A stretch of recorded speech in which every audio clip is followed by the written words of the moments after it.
let's talk about Dennis Martin, who went missing in 1969.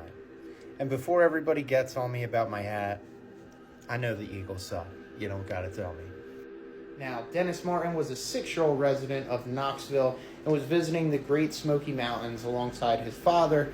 This was a tradition that their family did every year. So they hiked to Cades Cove in Russell Field and camped overnight. The next day, they hiked to Spence Field near the Appalachian Trail, where they planned to spend the night. So Dennis Martin disappeared on June 14th at around 4:30 while planning on surprising adults with his brother and other children from a separate family that the Martins were camping with.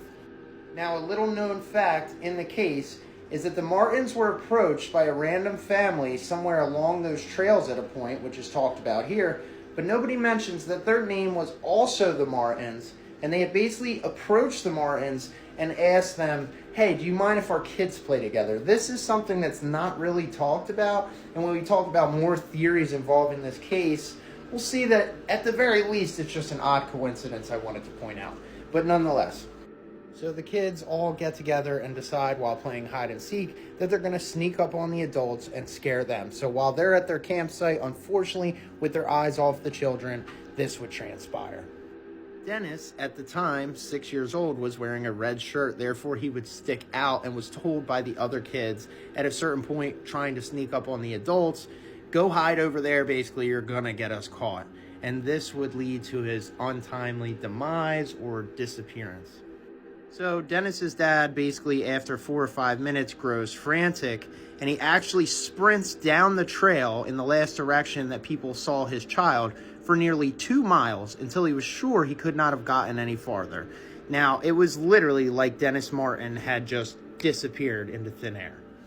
Also, the area where Martin disappeared is marked by steep slopes and ravines, so it wouldn't be easy ground to cover for a 6-year-old boy at all. It was literally like he just disappeared. Now, this next part is by far the most disturbing part of this case. Now, on the afternoon that Martin disappeared, tourist Harold Key and his family heard an enormous sickening scream.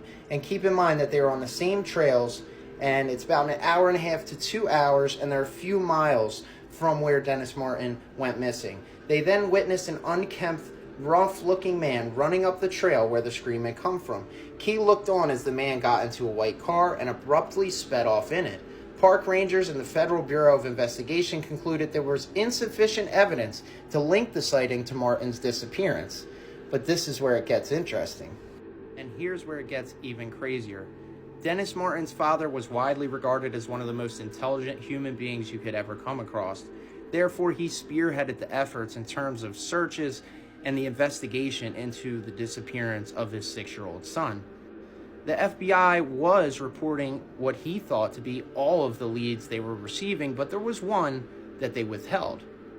This would be the story the Keys family had actually approached authorities with in terms of seeing a rough and unkempt figure running through the woods, sprinting with something on its back.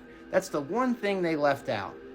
The thing that makes this all the more disturbing is the reports of feral people who apparently live near and around the Appalachian Trails. This has been reported for years and years and years.